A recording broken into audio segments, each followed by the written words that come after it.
बिस्मिल्लाहिर्रहमानिर्रहीम। Welcome to my YouTube channel Aamir Shakoor. और आज हमारा जो वीडियो लेक्चर है वो है IAS 8 changes in accounting estimates, accounting policies and errors. ये जो स्टैंडर्ड है ये FFA के स्टूडेंट्स के लिए, इसके अलावा FA2 के अंदर और FR में, तो ये डिटेल में है, FR में, SBR में। तो FA1 के अलावा जो भी ACC के स्टूडेंट्स हैं, FA1 के अलावा उनके लिए ये स्टैंडर्ड ज़रूरी है। बिल्कुल छोटा सा और सिंपल सा स्टैंडर्ड है। Changes in accounting estimates. पहली बात करते हैं अकाउंटिंग एस्टिमेट्स। अकाउंटिंग एस्टिमेट्स क्या होते हैं? देखें, हम जिस तरह अभी पिछले दिनों हमने नॉन करंट एसेट्स की बात की थी और उसकी डेप्रिसिएशन की बात की थी। उस डेप्रिसिएशन के अंदर हमने बात की थी कि जो हमारे पास depreciation method, different depreciation methods हैं, उस एसेट की यूजफुल लाइफ है, उसकी एक्सपेक्टेड रेजिडुअल वैल्यू है, ये सारी चीजें क्या हैं? ये एस्टिमेट्स हैं। अब लेट्स सपोज मैं एक एसेट परचेज करता हूं 100,000 का और मैं कहता हूं उसकी यूजफुल लाइफ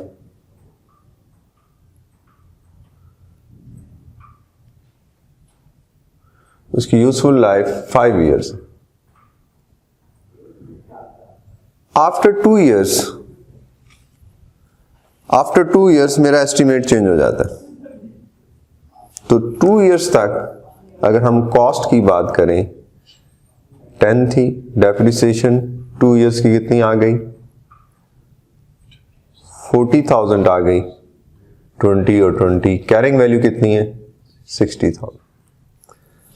तो अब आफ्टर 2 year हमारा एस्टिमेट चेंज हो जाता है।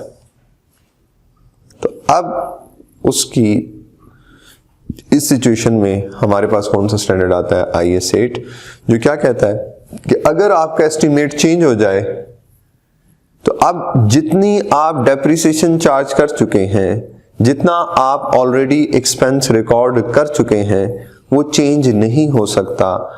अब ये जो कैरिंग वैल्यू है ये आपके नए एस्टिमेट्स के मुताबिक आने वाले टाइम के अंदर ये चेंज आएगी, प्रीवियस ईयर चेंज नहीं होंगे। इस चेंज को प्रोस्पेक्टिव चेंज कहते हैं कि आने वाला पीरियड चेंज होगा। अब जो हमारा न्यू एस्टिमेट है आफ्टर 2 years, ओल्ड एस्टिमेट क्या था, पुराना एस्टिमेट क्या था कि ये एसेट 5 साल चलेगा, तो 2 साल बाद एस्टिमेट क्या रह गया? इसकी रिमेनिंग लाइफ 3 years है। तो मैं ये कहता हूं कि ये 3 नहीं, ये सिर्फ आने वाले 2 सालों में ये और चल सकता है। तो अब टोटल लाइफ 5 की बजाय कितनी हो चुकी है? 4।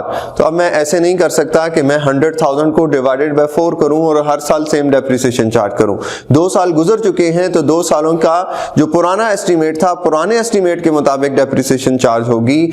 अब ये जो कैरिंग वैल्यू है, ये कैरिंग वैल्यू नए एस्टिमेट्स के मुताबिक अब जो मुझे 3rd ईयर की डेप्रिसिएशन चार्ज करनी है वो कितनी होगी? वो 30,000 होगी। 60,000 डिवाइडेड बाय 2। अगर आप देखें तो पहले हमारे पास फर्स्ट ईयर की डेप्रिसिएशन कितनी आई?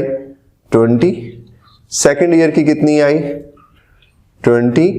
थर्ड ईयर की और फोर्थ ईयर की, क्योंकि अब टोटल लाइफ 4 ईयर हो चुकी थी, 30 और 30। तो टोटल हमारी डेप्रिसिएशन हो गई 100।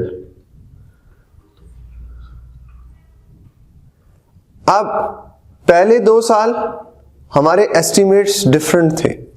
हमने 5 ईयर यूजफुल लाइफ ली थी और आफ्टर 2 years जब रिमेनिंग लाइफ 3 years थी, हमने कहा नहीं, ये एसेट 3 years नहीं चल सकता, ये एसेट मैक्सिमम 2 years चलेगा। अब हम अपनी कैरिंग वैल्यू को हम 40,000 की डेप्रिसिएशन चार्ज कर चुके हैं। अब हम इस 60,000 को डिवाइड करेंगे किससे? न्यू एस्टिमेट्स पे। न्यू एस्टिमेट हमारी क्या थी? 2 years थी, तो 2 years पे डिवाइड किया। तो अब आने वाले ईयर 3 और 4 की हमारे पास डेप्रिसिएशन क्या आ गई? 30 एंड 30। तो ये टोटल हमारा अगर एस्टिमेट कभी भी चेंज हो तो पास्ट चेंज नहीं होता, फ्यूचर चेंज होता है। जो भी हम एक्सपेंस रिकॉर्ड कर चुके हैं, एस्टिमेट चेंज होने के बाद न्यू एक्सपेंसेस हो जाएंगे, प्रीवियस जो भी हमारे एक्सपेंसेस हैं उन्हें चेंज नहीं किया जाएगा। तो ये तो पहला इस स्टैंडर्ड की बात थी कि जब अकाउंटिंग एस्टिमेट्स चेंज हो जाएं तो हम क्या करेंगे। FA2 के एग्जाम में, FFA के एग्जाम में या आपसे एग्जामिनर जरूर पूछता है, वो आपसे कहता है कि मैंने at the start of the year ये एसेट इतने का परचेज किया, आफ्टर दिस टाइम इस डेट पे मेरा एस्टिमेट चेंज हो गया। तो पहले आपने पुरानी जिस तारीख को, जिस डेट पे आपने एसेट खरीदा था, जो एस्टिमेट से उसके मुताबिक आपने उस दिन तक कैरिंग वैल्यू निकालनी है जिस दिन एस्टिमेट चेंज हो रहा है। उसके बाद जो आपके पास कैरिंग वैल्यू आएगी, उस कैरिंग वैल्यू को आप नए एस्टिमेट्स पे डिवाइड करेंगे तो आपके पास आने वाले पीरियड की नई डेप्रिसिएशन आ जाएगी। This change is prospective change and this is change in estimates. फिर है पॉलिसीज। अब पॉलिसीज क्या होती हैं? जो हमारी बेसिस हैं जो अकाउंटिंग की, वो हमारी पॉलिसीज हैं। जिस तरह अगर हम डेप्रिसिएशन की एग्जांपल को आगे लेके चलें, अब डिफरेंट जो डेप्रिसिएशन मेथड्स हैं वो क्या हैं? एस्टिमेट्स। हमने कौन सा मेथड अप्लाई करना होता है? जिस पैटर्न में हम एसेट से बेनिफिट ले रहे हैं उसी पैटर्न में हमने उसे डेप्रिसिएट करना है। अब पॉलिसी क्या है कि हम उस एसेट को डेप्रिसिएट करते हैं या नहीं करते। This is policy. हम एसेट्स को हम डेप्रिसिएशन ही नहीं चार्ज करते, हम आखिर में जाके फुली उसका लॉस रिकॉर्ड कर देते हैं, लॉस या गेन रिकॉर्ड कर देते हैं। हमारी पॉलिसी ये थी कि हम यहाँ पे, अगर मैं सामने बात करूं, मेरे सामने चेयर्स पड़ी हुई हैं, हम इसकी डेप्रिसिएशन चार्ज नहीं करते। हमने एसेट बना दिया और जब ये डैमेज हो जाएगा तो हम इसे लॉस रिकॉर्ड कर देंगे, हम इसे डेप्रिसिएट नहीं कर रहे। अब अगर हमारी पॉलिसी चेंज हो जाती है और हम ये कहते हैं नहीं, हमें किसी ने बताया कि ये एसेट्स हैं, आपके नॉन करंट एसेट्स हैं और non tangible non current asset depreciate होते हैं, तो आप इन्हें डेप्रिसिएट करें। हमने कहा अच्छा, हमें पॉलिसी चेंज करनी चाहिए, हमें इन शेयर्स को डेप्रिसिएट करना चाहिए। और अगर आप डेप्रिसिएशन चार्ज करने लगे हैं तो ये जो चेंज है ये पॉलिसी की चेंज है। और जब पॉलिसी चेंज होती है तो वो रेट्रोस्पेक्टिव चेंज होती है, वो from the first day change होगी। मतलब अगर ये मैंने चेयर्स 5 साल पहले खरीदी थी तो 5 सालों की डेप्रिसिएशन भी चार्ज होगी और आने वाले पीरियड में भी चार्ज होगी। अब ये जो पिछले सालों की डेप्रिसिएशन है ये कैसे चार्ज करेंगे? यहां पे एक सवाल ये बनता है कि मैं तो पिछले 5 सालों की फाइनेंशियल स्टेटमेंट बना चुका हूं, मेरे तो प्रॉफिट एंड लॉस बन चुके हैं, वो प्रॉफिट एंड लॉस क्या अब 5 सालों के नए प्रॉफिट एंड लॉस बनेंगे? तो आंसर है नहीं, ऐसा नहीं होगा। आपके पास जितने भी प्रॉफिट्स होते हैं वो अकुमुलेट होके कहां पे चले जाते हैं? रिटेन अर्निंग्स में। रिटेन अर्निंग्स क्या होती हैं? हर साल का अकुमुलेटेड प्रॉफिट। तो जितने भी प्रॉफिट्स हैं वो अकुमुलेट होते होते होते आपकी रिटेन अर्निंग बन चुकी है। तो जितने 5 सालों की डेप्रिसिएशन थी वो आपने जाके कहां से? रिटेन अर्निंग से माइनस कर देते हैं। अगर आपने चेंज इन एस्टीमेट बनाई हो या कभी देखी हो तो चेंज इन एस्टीमेट में हम सबसे पहले क्या लिखते हैं? ओपनिंग चेंज इन इक्विटी की बात कर रहा हूं। Statement of change in equity अगर आपने देखी हो तो statement of change in equity में आप सबसे पहले सारी इक्विटी लिखते हैं तो ओपनिंग बैलेंसेस लिखते हैं। तो ओपनिंग बैलेंस में आप जो चेंज इन अकाउंटिंग पॉलिसी है उसकी वजह से आपका प्रॉफिट इंक्रीज या डिक्रीज हो रहा है तो वो आप सबसे पहले जाके रिटेन अर्निंग में एडजस्टमेंट करते हैं। आप रिटेन अर्निंग में प्लस या माइनस कर लेते हैं। तो जब आप रिटेन अर्निंग में एडजस्टमेंट करेंगे तो आपके पिछले तमाम प्रॉफिट्स कहां पे, प्रॉफिट या लॉस सारे कहां पे शो हो रहे हैं? रिटेन अर्निंग में शो हो रहे हैं। तो आप वहां पे एडजस्टमेंट कर लेंगे। लेट्स सपोज मैंने 5 सालों की डेप्रिसिएशन चार्ज करनी है, 4 पिछले साल हैं, 1 करंट ईयर है। तो अब मैं क्या डबल एंट्री करूंगा? Debit depreciation expense current year 1 year means current year. 4 साल और गुजर चुके थे, वो 4 साल इस साल की प्रॉफिट एंड लॉस में मैं रिकॉर्ड नहीं कर सकता। क्यों? Matching concept. मैचिंग कंसेप्ट या एक्रूअल कंसेप्ट क्या कहता था? जिस पीरियड का एक्सपेंस उस पीरियड में रिकॉर्ड करो।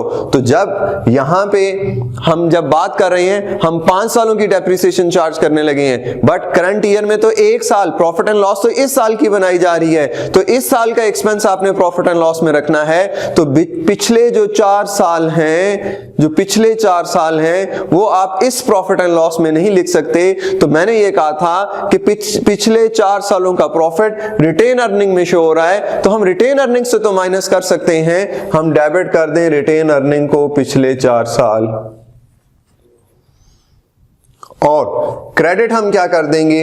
एक्युमुलेटेड डेप्रिसिएशन 5 इयर्स की। वैसे तो अमाउंट लिखेंगे, आपको पता है, मैंने सिर्फ आपको बताने के लिए, समझाने के लिए 1 ईयर लिखा कि debit depreciation expense current year, debit retain earning last 4 years. अगर आप 5 सालों से डेप्रिसिएशन चार्ज नहीं कर रहे, अभी 5वां साल है, अब आप डेप्रिसिएशन चार्ज करने लगे हैं पिछले 4 साल, ये कौन सा चेंज है? पॉलिसी का चेंज है। पिछले 4 साल रिटेन अर्निंग से माइनस होंगे, current year profit and loss में जाएगा और क्रेडिट एक्युमुलेटेड डेप्रिसिएशन आ जाएगा। This change is retrospective change, this is change in accounting policies. फिर इस स्टैंडर्ड में तीसरी बात क्या है? देखिए अभी तक हमने क्या पढ़ा? Change in accounting estimates, change in accounting policies and errors.